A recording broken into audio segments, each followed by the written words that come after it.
Hi, this is David Rice. I'm on Hit Christian. You can find me on Substack, Apple Podcasts, s- um, Spotify. I always forget this list for some reason when I go through it. And then YouTube and Rumble.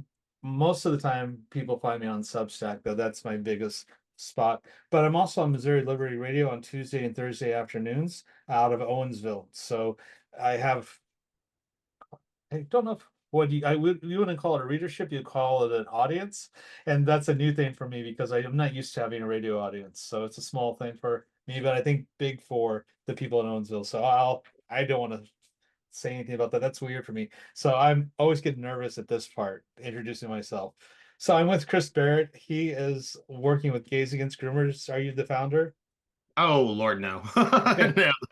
No, that's a woman named Jamie Michelle. She's Okay. the one who founded the organization. I'm the Missouri chapter leader, and that's primarily what I've done ever since I joined Gays Against Groomers like 2 years ago. Okay. And You're in Kansas anyway, City. Chiefs fan, I obviously. do live, yeah, I live in Kansas City. And anyway, we well, so primarily what I have been is the chapter leader for Missouri. I've done some other stuff within the organization, but really Missouri has my heart. I'm really focused on what's going on here. So that's kind of why I turned my focus away from some of the national stuff that I was doing beforehand and focused on Missouri. Uh, that said, if anyone's interested in following me or anything, I'm primarily active on X. So I would say follow me and here we go. It's just a joke. Midwest Homo 77. I'll put the links in. Yeah, I found that earlier, but I know for my audience it's going to be I come from a different audience than your audience. So, but I will Right. put the links in the Substack so everybody can do that, and I'll follow you after the show too. Sure. So, you also have an Instagram account, or is that just mostly on I do X? have an Instagram account, but I almost never use it. Okay. So yeah, X is probably the best place to find me. And I mean, I take some of this stuff with a joking attitude. I mean, that's why my handle is Midwest Homo 77. It's just a joke, I'm not trying to be, oh, I'm Mr. Gay. Well, to be fair, my handles hit Christian, and the reason I did that was because someone made fun of me because you're just a hick Christian who doesn't know what they're talking about.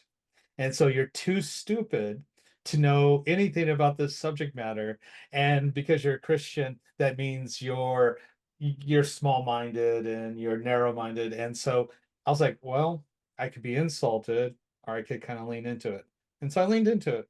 And so Yeah, it I kind of leaned into it as well because yeah. I got lots of people actually doubting whether I was gay and all that type of stuff. So I made sure to bring my husband on, and even Gays Against Groomers promoted that. It was kind of funny. It's like, people think that we aren't actually gay, and so I was like, yeah, we are, and we did did a lip sync thing to a Dolly Parton song. This is a really good point I like to bring up because there is this idea that if you're gay, you have a homogenous viewpoint about the world. You can All only right. see the world in one way. It's sort of like the way Christians are. We are only allowed to see the world one way. And Mhm. so I'll let you address that for your community. Oh yeah. I think that this is a false premise, really, in the end. But the expectation is that if you're gay, you must support progressive ideology, and you must support, trans ideology or gender ideology is what I primarily call it. And those things aren't necessarily true, at all. And many gay people that I know are conservative, they're Christian. I mean, some Christians may recoil at hearing that. It's like, oh, they're Christian. How can they be gay and be Christian? Well, they are. And, they're just trying their best, Mm. as any other human would do. Sure. And so, you do have that, but it's not a homogenous group at all. And so there's a lot of us. I'm not alone. I mean, here's the problem that we do run into.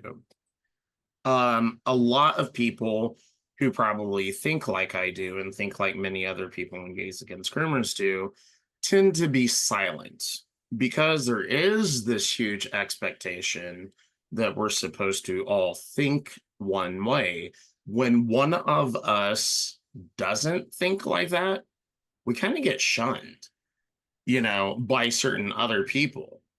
And it's like we're the type of gay people who want to assimilate and just be a part of society, not cause any problems. It's like, let us just live our lives, you lead your lives, and we'll all be cool.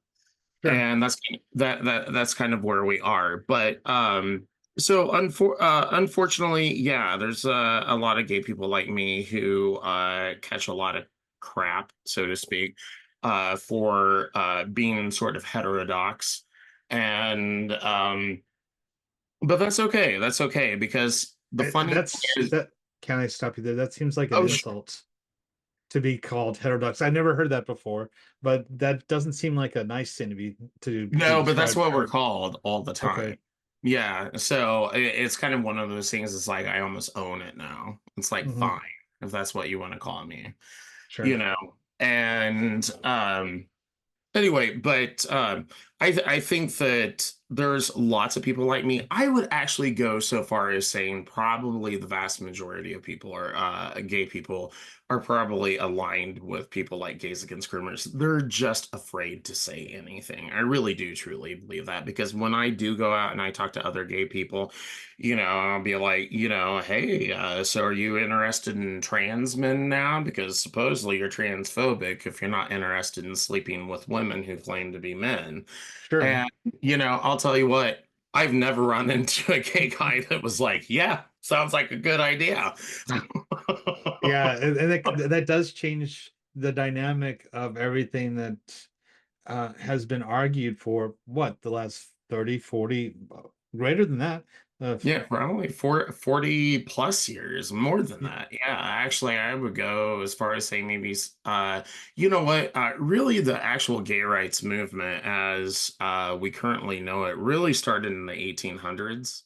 okay, Uh, there were a lot of authors who were gay, and they started talking about, like, some sort of gradual acceptance. They weren't obviously pushy, they knew where they were. Some sort of gradual acceptance that it was kind of like, this is just how some people are. And anyway, that evolved into, the modern gay rights movement that really got started in, I would say, as far as like getting some real punch going in the late 70s or something like that. And then, of course, the AIDS crisis happened. sure. And, that was a little bit of a setback because we lost a lot of people who were great voices for the gay community due to that disease. But I'll tell you what, one thing that always irritates the heck out of me is when trans people try to claim that they were somehow a part of that movement. They never really were. I mean, I'm old enough to remember there were no trans people around. So, when I was marching in the streets, not a trans person to be found. So, the What's the trans diff? community, huh? Go right ahead. Sorry, what's the difference? What happened between the gay rights movement and the trans rights movement? Where did and that's probably where you were going, but where did the shift occur? Well, I think that once gay people got all the rights that essentially we were fighting for, we wanted protection in the workplace to make sure that we couldn't be fired for being gay. We wanted to be able to be married and have our own families and that sort of thing. After that happened, a lot of gay people kind of lost interest in any sort of activism. And I will say the one thing that gay people probably should have done is just kind of stayed a little bit more present in that space so that they could make sure that what they had accomplished wasn't, excuse my term here, bastardized by someone else. Well, unfortunately, that's what happened. And so these, I'm not going to even blame it all on just the trans community, but basically these radicals came in, took over all the organizations that were supposedly gay rights organizations. So we're talking about HRC, GLAAD, all Human that. Rights Council, right? Yeah, Just Human so our Rights audience Council, knows, and GLAAD would be the Gay and Lesbian Alli- Advocacy. Alliance Against Defamation. Okay, I'm sorry. Yeah, Thank you. yeah. And so they basically took over that. And so, I mean, if there's any fault for gay people, it's because we kind of just let it go. We kind of, a lot of us packed up our bags and went home, so to speak. It was like, okay, we got everything we need. Well, then these big money machines were still left in place and looking for a purpose. And they found their new purpose, and it was the trans rights activism. And that's what they got into. But I do like to tell that little bit of a story because the thing is, at least in my mind, I'm sure there's plenty of people that disagree. I don't think that gay rights necessarily led to this. I think that what happened was we had certain political machines in place and they were overtaken by another group. And and of course we're preached to as gay people that we almost have to be open to everything because Yeah, you're a dirty homo, and finally society accepted you, so you have to accept everything else. I mean, that's really how we're preached to by these, machines. yeah, well, by these radicals. Okay, you political machines. Yeah, sorry, I wanted yeah. to make sure we're on the same page. But so you have these radical political machines that are now in charge of everything, and Hmm. they're trying to get you to be politically activated, but politically activated in certain terms, and to think in Right. certain ways, and to We have to be allegiant to the pledge almost sort of an allegiance to the trans cause, which I don't. I mean, I don't see any sort of similarity between sexual orientation and gender identity. I mean, I don't even see where the two have anything to do with each other. It's like saying you as a heterosexual man should, suddenly accept everything that trans rights activists want. Of course you probably don't. Why should I? Just because yeah. I'm. Well, it does have, it is almost two separate categories. I mean, we're Mhm. we're human, but the categories of distinction are completely different. And we can have some common cause, like I don't want any human being to suffer. I don't want Oh, any sure. No, not at all. human being to feel that they have to be isolated and torn down. But at the same time, that doesn't give them rights to go into a community and destroy the entire culture of a community just so that they can be lifted higher to a higher standard than everybody else either. Well, and that's kind of how it feels like with the gay community. It's like, I mean, as much as there was one, I mean, we had one in the sense when we were all fighting for a political cause. Mhm. I think it's kind of fell apart a little bit. I mean, most gay people I know don't even bother going to so-called gay bars. I mean, they're just normal people who just go ahead and do what everybody else does. Mhm. They don't feel any sort of need to separate themselves out. Really, it's the people that are in this state of perpetual victimhood that really like to still patronize those places and stuff like that. I mean, I think that's part of what you've got. I'd be much more happy just, going anywhere and everywhere everyone else goes because it's like, I don't want to be separate but equal, you know. Well, I mean, I know what you're doing tonight and what we talked about. You want to go do something really awesome that's really fun, and you just want to be part of the community and go out and have a good time that's just normal average Kansas City fun.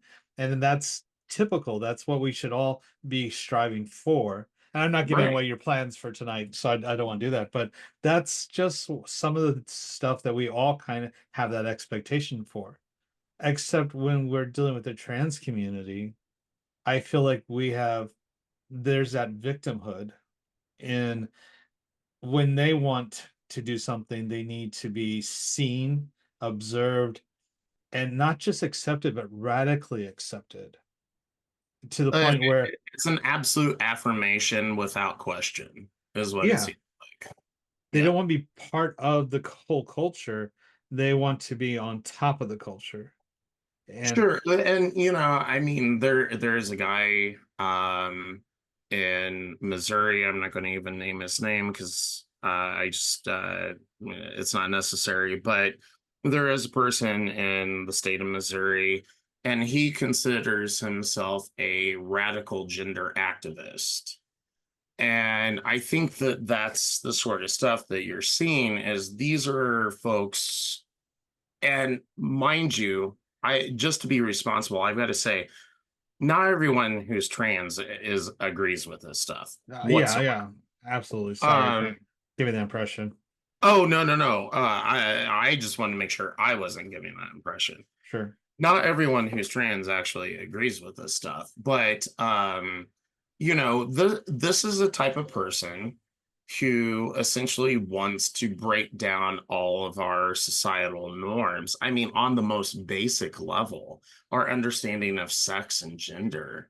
I mean, gay people never wanted that. I mean, all we were asking is just let us have our own little relationships, even if you don't necessarily agree with them, but otherwise leave us alone.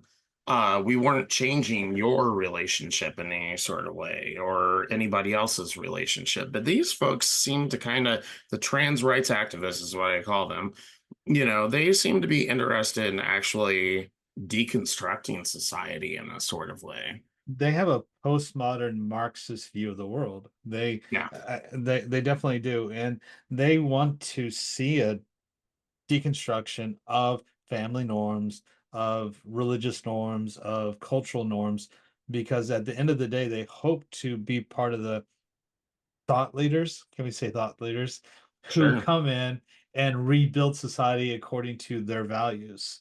But we Mhm. always know how that works out. The Right. people who are on the front lines tend to be the ones who are the first scooped up and put into the prisons, and those are the ones who disappear the fastest historically. And those aren't the ones who get what they want at the end of the day. Right. Well, and I mean, the thing is it that this is oh, let me back up for a second. Sorry for Sure. stepping. The thing is and we talked about this earlier.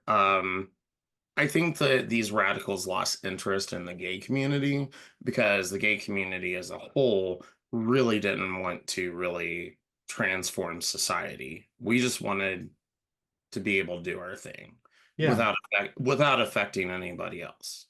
But they want to kind of change exactly how you see people and all that sort of stuff. Now, granted, from the standpoint of Gays Against Groomers, we don't really get into the issue of adult transgenderism, transsexualism, whatever you want to call it.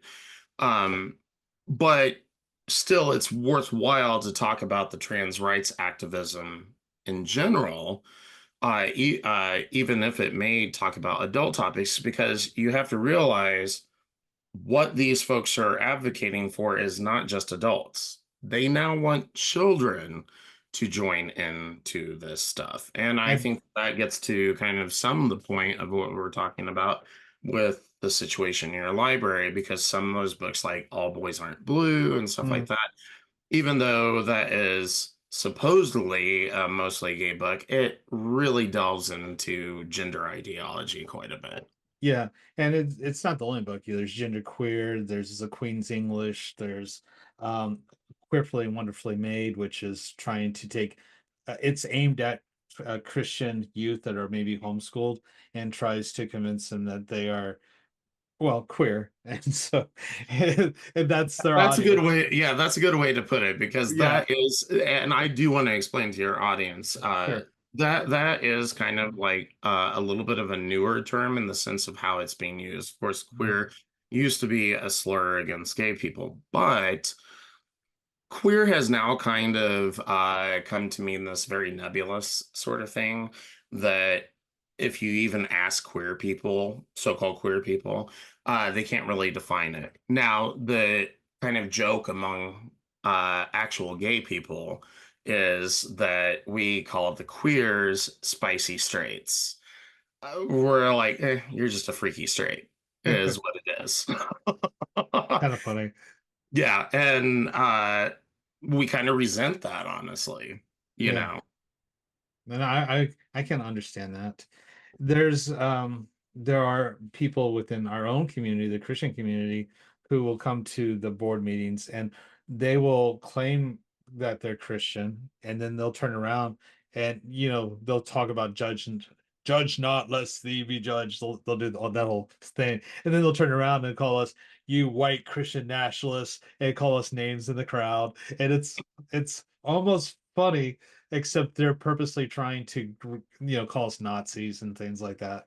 And Oh, so yeah, sure. yeah, we're the horrible people, but and there's this attempt to raise the temperature of the room on Hmm. and trying to get us to interact with them in a way that looks angry or maybe will turn to violence. None of us have any violent intentions, but they want that interaction. They're Oh looking yeah, they for it. do. Well, because they want to make you look bad. And I mean, and honestly, that's something that, especially when you become a little bit more of a public figure or whatever the case may be, or your organization gets a little bit of notoriety like Gays Against Groomers has, you have to be very careful about how you present yourself because it really is the other side that gets kind of crazy. It really is. They'll show up with body parts hanging out and dancing around and acting crazy. I mean, I remember going to a protest that I held here in Kansas City, and it was a protect the children sort of type of thing that I had organized. Uh-huh. Well, we did have a few younger people who were like maybe 15, 16 or something like that, who showed up. And sure enough, this person who purported to be trans danced around all the kids that were in our group and dropped F bomb after F bomb after F bomb. I mean, so these folks are people who don't really know how to handle themselves in public. So you can take advantage of that, honestly, by taking the high road. Mhm. And it sounds like that's what you guys are doing. So kudos to you all. Yeah, we're trying to. It's always when there's an incident like there was last month, they were trying to start an incident with this really sweet older couple who always Hmm. come to the meetings, and they're just kind, but they were trying to instigate a fight with them. And so I just helped them get to their car, and I didn't start an argument with the people who were doing it. I just said, "Come on, let's not let's just go to your car. They're just trying to start a problem with you. Ignore them, just smile and move on." And Right. it's just that kind of behavior that I think we all have to recognize at the end of the day what they're really trying to do and ignore it the best we can. Yeah. And another thing that's always interesting to me too about these folks is they always show up in masks, and do remember getting one who was willing to step aside and actually talk to me. I was like, why are you wearing a mask? Why are you afraid of people seeing your Mhm. face? And he was like, well, because we don't want to get doxxed and canceled and all this type of stuff. And I'm like, dude, you're on the side who doesn't get canceled by anybody. Right? Yeah. It's like, so that's how deep set their victim mindset is. Hmm. They truly believe they're targets. I'm not sure who they think they're really targets of, Yeah. because Yeah. it's like the government's certainly not after them. Our government's like, do whatever the heck you want to do. Well, the American Library Association is not going to go after them. The Missouri Library Association is not going to go after them. The county entities aren't going to go after them. No one, the police is on there to protect them. They think we're the bad guys. So they are completely protected, and we're the ones who worry about most of the uh, reprisals. But we're smart. We do the things we need to do to be smart. And so, um, as far as our library situations, you are planning to speak this Tuesday, right? That's correct. Yeah. So, so I don't want to get into your speech because I'm looking forward to hearing about it. Um, when you go and you speak in these tense situations, what is always your plan? Um, Generally, I try for the most part not to be too inflammatory. I mean, that's something that I've kind of learned over time. When I first got started in this, I was like, oh, let's just blow it up and draw all sorts of attention. Well, I kind of learned over time that was probably not the best approach. Hmm. So I try to be very professional and sound very reasonable when I'm talking to people, which is honestly my more natural personality. Being more bombastic and stuff like that is not really where I truly lie. I just felt like I had to do that because I knew the other side was doing it. Sure, Yeah. yeah. And but I've toned it down over time. So yeah, just taking a reasoned approach. I think as far as for your library, I mean, what I'm probably going to suggest is kind of what we talked about. It's like, hey, there is an easy compromise here.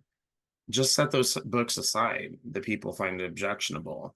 Make them still available, but just Hmm. make it so that parents can check it out for their kids if they think it's suitable for their own kids. Problem solved. It really doesn't have to be much more difficult than that.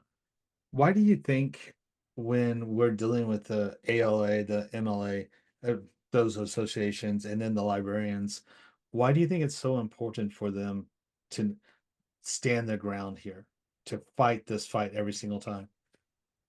Well, I think a lot of people in those positions, and for instance, like my husband is in education himself. Um, I think that they get a hmm, for lack of a better term, good brainwashing when they get into that sort of work. They're taught about how, downtrodden everyone is and how, they need to fix all these achievement gaps and yada, yada, yada. And you got to be welcoming and provide safe spaces and, all their little terms. And so, they truly believe that they're doing the right thing. I mean, I really do truly think that. So, I mean, I believe them when they, say that they're also looking out for kids. But I just don't think that their eyes have really been opened to the harm that could be done. And that's where a person like me could come in and just say, look, I know that you think that you're helping people like me, but you're not. You're actually hurting us.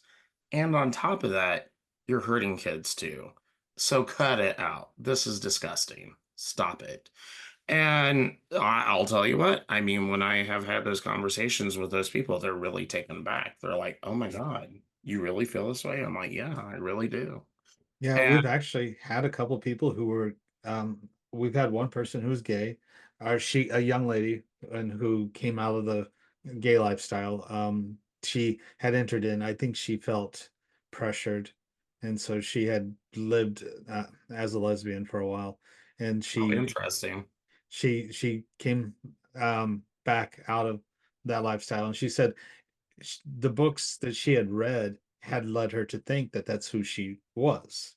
Mm, And so she did that as a teenager, and then she came out of it. And she spoke a few times now about the issue. And we've had we had a young man who came forward, and he talked about how the harm of pornography affected him when he was reading it at that age too. And so we've had a few people who've discussed the issue on them as a young person before they were an adult, with just, pornography and the effect of pornography on the way they saw the world as a child. What I always wonder why that doesn't seem to have a impact on our librarians, why they don't, when they know that the science shows that pornography harms children. We know that even adults, pornography is not good for adults either, but adults no, can do what they want. But we know the science is really, really bad for children. Even Facebook's bad for children. sure. But but we know that the material in the books, when it's that explicit, harms them, and yet we don't Well, seem you to. have to remember they are being told that they're doing the right things for a certain small percentage of kids, but even then, they're not really helping them out. I mean, Mm, gender confused kids. I mean, I can send you the study, but the funny thing is, I mean, there's this really interesting study that shows that the majority of gender confused kids, if you just leave them alone, they'll grow up and grow out of it. Here's the other thing. The vast majority of them actually tend to be, well, at least in the study, they put it, the term that they use is non-heterosexual. So that could be, gay, bisexual, whatever the case may be. That is the vast majority of them. So what I always turn around to these people and say is like, okay, so do you agree with conversion therapy for gay people? No, of course they don't. They don't ever agree with it. I was like, but you do. And they don't know what to do with that. And I'm like, but you absolutely do agree with it. I was like, the only difference is you don't want to pray away the gay because that's not your worldview, but you want to trans away the gay is what you want to do. And so I'll hit them with that sometimes. Now, I don't know if that's going to necessarily work with your audience or whatever the sure, case may be.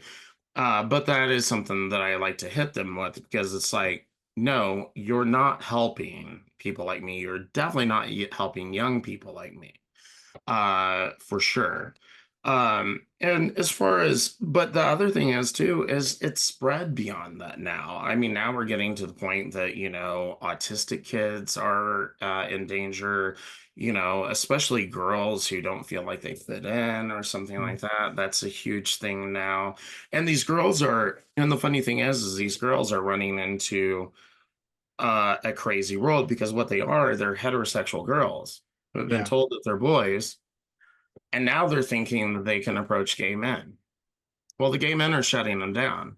So they're not getting that trans joy that they supposedly think that they're going to get, yeah, because they're getting hit with the real reality that people don't really truly believe that they're the sex that they think that they are in their mind. mm, yeah. And I think for girls, once you've gone through the hormone therapy and the surgeries, it's so permanent. You don't really come back. You can detransition a little, but it's the hormone, even the hormone therapy. Once it changes your voice, it changes your muscular structure, especially if you get it at an early enough age. Those changes are going to be with you the rest of your life. It may even sterilize you. So, Oh yeah, absolutely. And I mean, no one should want that sort of stuff for kids. And I will say that a lot of these folks that I talk to about the stuff dealing with kids, they will say, "Oh no, that's not happening." Meaning, like, especially surgery, they just absolutely refuse to admit that that's actually even happening. But it is, and yeah, even the Biden administration just this year admitted to how many surgeries had been done on minors in this country. yeah, So I mean, if they're already admitting it, but the funny thing is even after that information came out, guess what? I still hear this isn't happening. This isn't happening. So these people really do truly believe that the surgeries aren't happening. They truly believe that puberty blockers are just a temporary pause, yeah. uh, and that the hormones are also basically never prescribed to kids too. They also believe that as well. Yeah, and it's hard to have those conversations with people. We are one of the issues I'm working on is Amendment 3. I don't know what your perspective is on that, but one of the concerns with Amendment 3 is it would allow reproductive health care, which opens up trans care surgery for minors. And so you try having that conversation with people and they look at you like, no way, that's not possible. That can't happen. It's only about abortion. I'm like, but it's not. And when they argued about it in front of the Missouri Supreme Court recently, and they had an opportunity to say no, it's not about that. The lawyers refused to even bring up the issue because they knew that that was one of the issues. That's one of the reasons the language was so open. And so I'm not trying to make that part of our interview, but it is Actually, one of I'm those. glad that you brought it up Sure, go ahead. because I have been asked about it several times. It's Okay, like, go ahead. Chris, why aren't you saying something about Amendment 3? Well, I'm definitely going to be voting against Amendment 3, so no one has to worry about that. Okay. I don't agree with it on many different levels. As far as the gender affirming care for minors, I have seen the logic that you're talking about, and it certainly caught my attention. I did take the time to take it before a couple of different attorneys, some other people within Gays Against Groomers, and I also talked to a senator, a conservative pro life senator, and a conservative pro life representative in the Missouri House. Only one person actually thought that it really had anything to do with gender affirming care. I'm not saying that you're wrong in any sort of way. Maybe there is some sort of stretch that it possibly could be. The Mhm. only reason I haven't taken it up as an issue for what people know me for is just simply because it's just not quite clear enough. And especially if I'm going to make Gays Against Groomers a part of it and You not want to be just clear. represent myself, I want to make sure it's very clear Yeah. about what it's doing. Yeah. And I appreciate that. It is, I think it's disturbingly unclear on purpose. And Oh yeah. I think it's designed to be that way so that if it's comes before the voters, it doesn't make itself known for all the things it can become until after it's put into law. But you're right, it isn't clear on purpose. It is hard to decipher. And so some of what we're having to do is think, if I was this person on the other side, what am I aiming at? And so, and if we're not thinking like them a little bit, I think that's kind of what we have to do. But um, I've been I've been doing that kind of questioning, digging through, asking my senators, my reps, and on my side, I get some saying yes, I get some people saying no, I get some people saying maybe, but I think I'm gonna have to go. I think it's strong enough evidence that this is one of the things they meant to do on purpose. I don't know for And it 100%, could, yeah, but it could be, but yeah, exactly. Just what you said. I don't know for 100%. And I kind of need a little bit of extra guarantee before I would pull Gays Against Groomers into this. Now, sure. it's like what I told, it's kind of like what I told a couple of friends of mine. I was like, here's the thing. I'm always free to speak as myself as an individual. So Uh, if you want me to talk about this just as Chris Barrett representing himself and my thoughts, I'm more than happy to go ahead and argue against Amendment 3 for yeah. sure. Yeah, Um, I'm about 70%. I think absolutely this is what they meant. But there's still that part of me that's kind of with you. Maybe they didn't. Maybe that's not what they really meant, but I yeah. just don't trust the people who wrote the law. Oh And Lord, no. No, I yeah, don't either. I don't yeah, either. It's just that I just want to make it clear because, abortion's not an issue that Gays Against Groomers gets into. It's not saying that it's not yeah, important to a lot of people who are a part of Gays Against Groomers. It absolutely is. But it's just not something that our organization covers. People do have to remember, I mean, we're very focused sure. on what we do because, I mean, no organization can be everything to everyone, and any Yeah. organization that attempts to do that is probably going to fail. Yeah, and I did that's kind of why I did want to pull you into it because I didn't want to get into the abortion argument because I knew you were separate from it. And so I was just trying to focus on that small part where No, I we appreciate you bringing it up because it did give me a chance to possibly address why I'm not doing anything, at least as Gays Against Groomers, okay. about this particular issue. So I Okay. appreciate that. No worries. And that it's one of those issues where it's like it is hard. And I appreciate how hard it is to kind of decipher what they're trying to do. I I just see what I see what I think they're doing, and it bothers me a lot.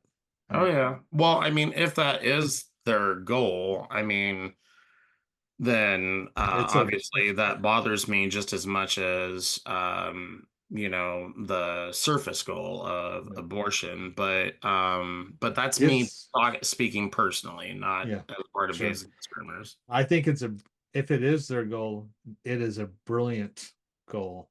I'm not saying it's I'm not saying that I can appreciate the mastery of the way they worded it and the way they put it into this other bill to make this possible.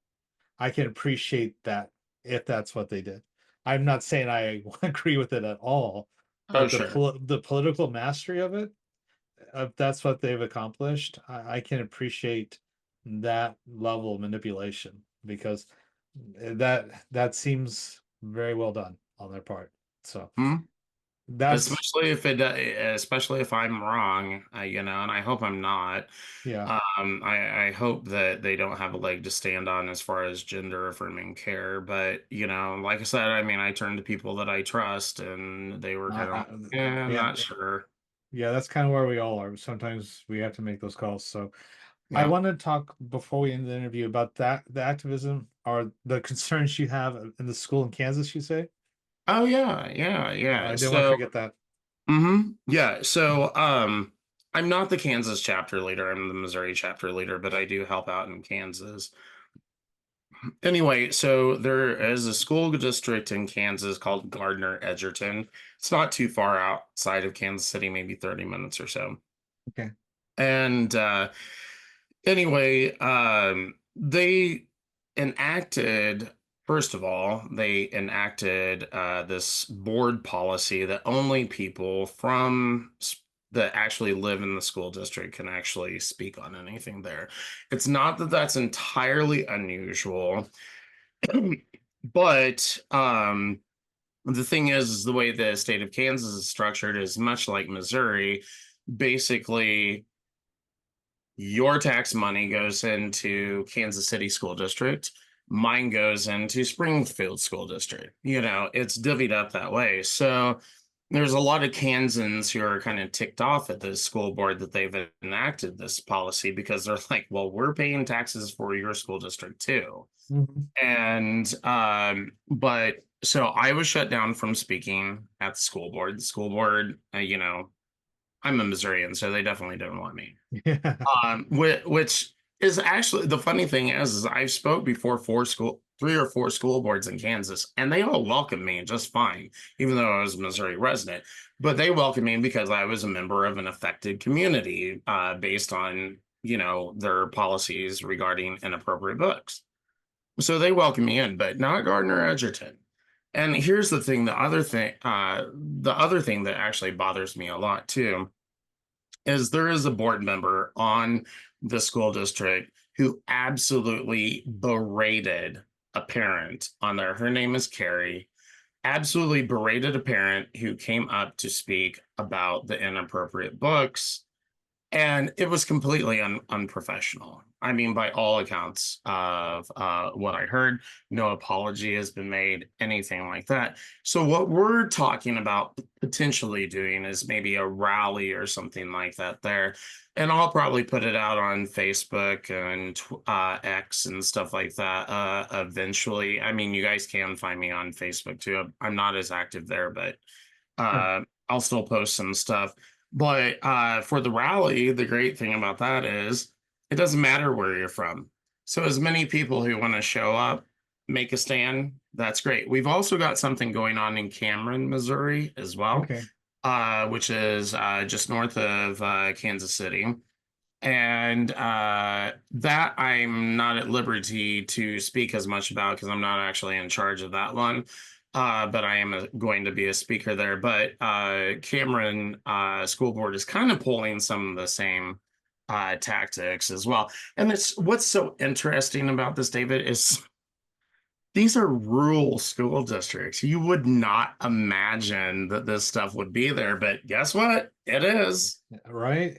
And that's what surprises us about Christian County. It's supposed to be a rural county, but we're right next to Springfield, and they want to be like Springfield. And so they're modeling their behavior like Springfield.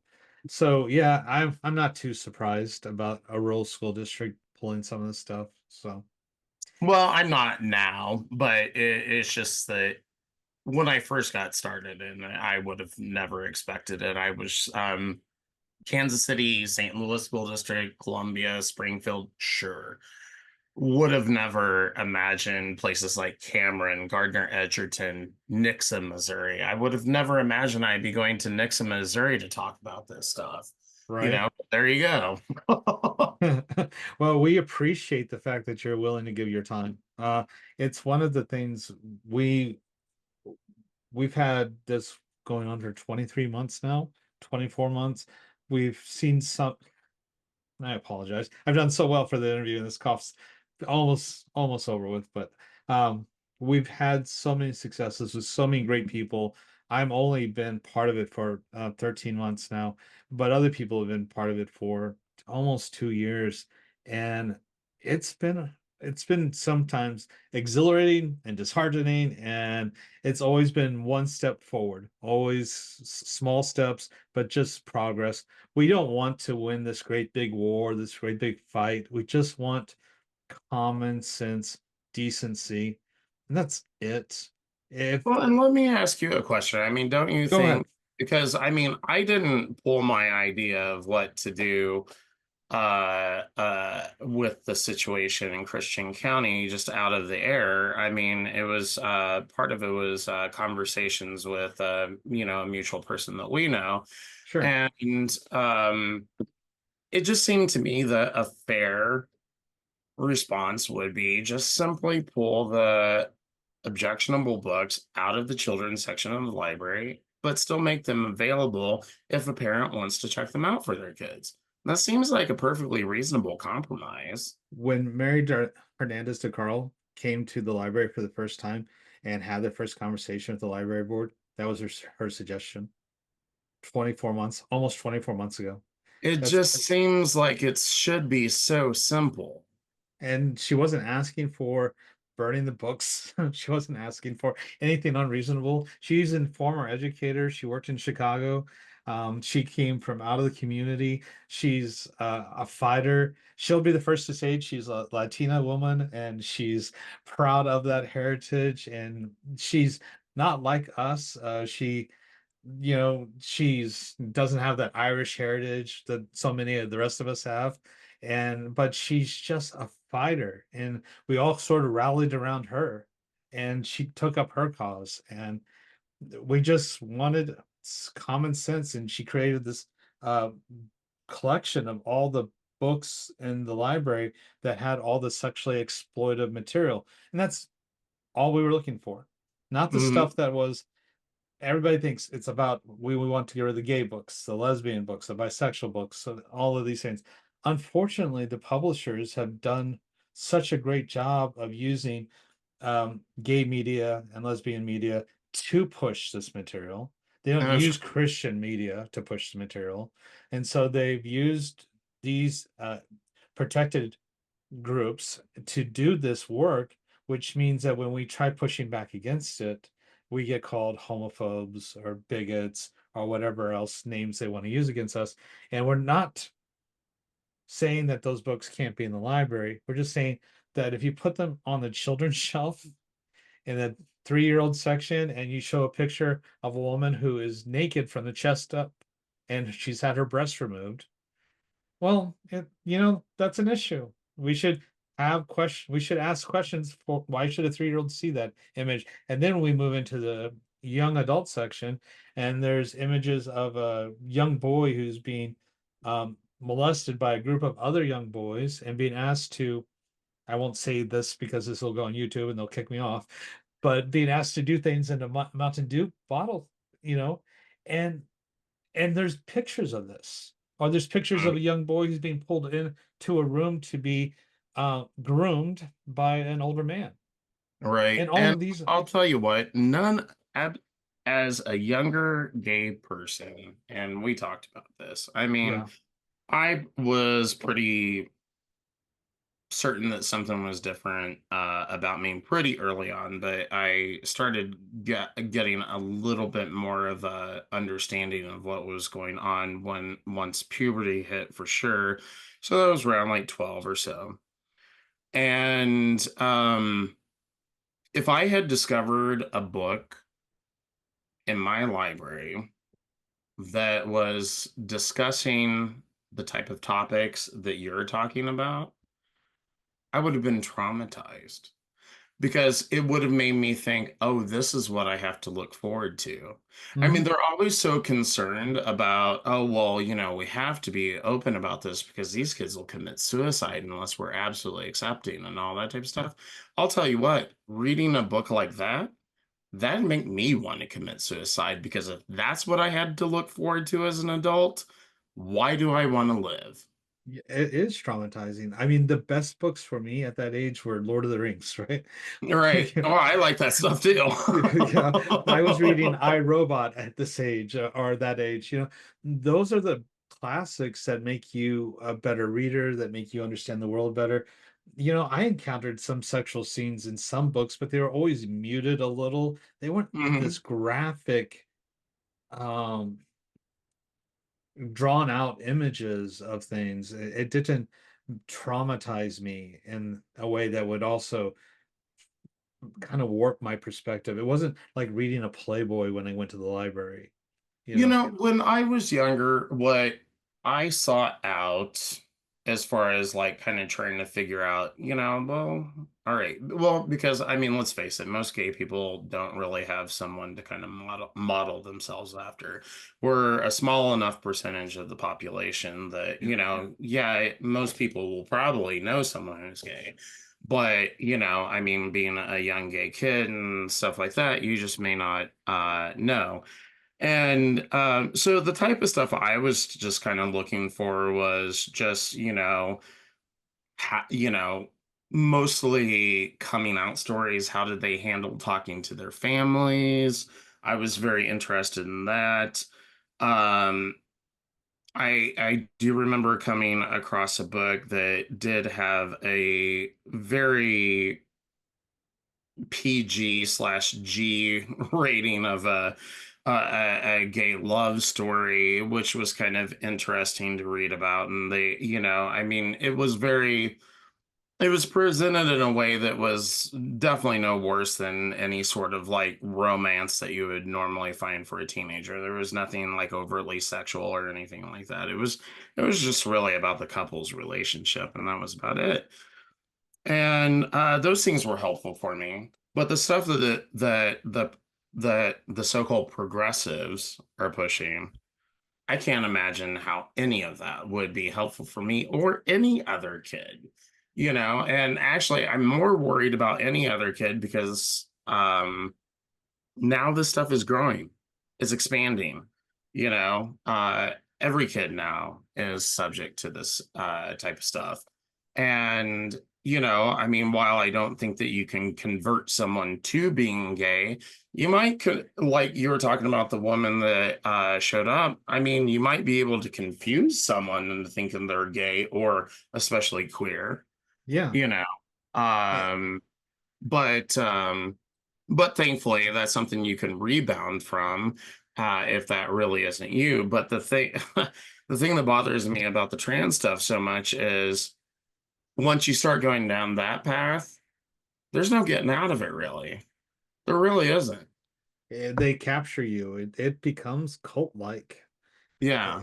It really does, especially not with maybe people who are trans our age, but people who are trans who are in their teens. It Oh, is yeah, for sure. designed to become a cult-like experience for them. So, Most trans people our age, I mean, at least my experience has been, is they're pretty chill, so to speak. Don't really care about the doing this stuff to kids and everything, and they just kind mm, of want to be left alone. those folks I can go ahead and kind of respect. It's like I don't understand why you feel the way you do, but hey, if it makes you happy, go right ahead and you're not hurting anyone else, have fun. Sure. Yeah, Yeah, and I think what we all want at the end of the day is just a community that respects this, you know, children, that just respects that children have a place to be protected. And we would like to, honestly, I would like to protect children in more places than just schools and libraries. But if that's where we have to start, that's okay. That's okay to start with one place and just kind of ask those questions. Can we protect children here? And if we can protect children here, then we also protect children in other locations too. And then sure. that's okay. So, but Yeah, we should at least be having the conversation and not just saying for that sure. nothing should happen at all. For So, sure. Yeah, we absolutely do need to be having this conversation, and I'm very thankful that, folks like you are open to hearing my perspective. Ultimately what it gets down to for me is just simply protecting kids, letting kids be kids, let them figure out things, don't try to indoctrinate them. And as long as you're not trying to do that, we're cool. yeah, I'm not into indoctrination. I think choice is free will's the highest order for me. So, Yes. um, I always let my guests have the last word, and so I want to give you the last word. And I know you just had that, but is there anything you want to say before we go? Um, just being a part of Gays Against Groomers has been great. Because it really kind of gave me a platform to start from, and make my voice known on these issues. And it's gotten to a point where I can almost carry myself, but I still wouldn't be here without Gays Against Groomers. And I really appreciate that. I appreciate the work that they're doing. I honestly can't think of a better child advocacy organization in this country except for maybe Moms for Liberty. They're maybe tied. Otherwise, Moms for Liberty, Gays Against Groomers, but I obviously am going to side with Gays Against Groomers here. So I'm going to tell everybody, please go to gaysagainstgroomers.com, www.gaysagainstgroomers.com/donate. We do need money for this. It certainly doesn't come free Right. to do this type of work. The other thing is, if you are gay or lesbian, or bisexual, or even trans, it doesn't really matter. Go to gaysagainstgroomers.com/join. We definitely need more people in our Missouri chapter. So by all means, but here's the other thing. Even if you're heterosexual, we don't necessarily have heterosexuals as actual members, but we do have what we call an allyship program. And so if you also go to gaysagainstgroomers.com/join, sign up for the Missouri chapter, let me know that you're not gay, and we still have a chat to put you in so that we can still coordinate. It is important for Gays Against Groomers to still maintain our identity as primarily a gay and lesbian organization. We're not trying to be exclusive. Just in the beginning, everybody doubted that we were actually gay. So we're making sure that people have nothing to stand on when they say that. No, I understand. You have to have some boundaries. It's okay. So, Yeah. it makes sense. Well, I really appreciate the interview. This is a first for me, so I hope it's not a last. So if there's ever anything, anytime we can talk about any issues, let me know. I'll be happy to do that. And Yeah, I look forward. absolutely. I wish I didn't have a cold today. I feel so bad about having one interview, but I hope we can talk Tuesday, and I look forward to meeting you in person. Yeah, that'd be great, David. I All right. appreciate it. All right. Thanks, Chris.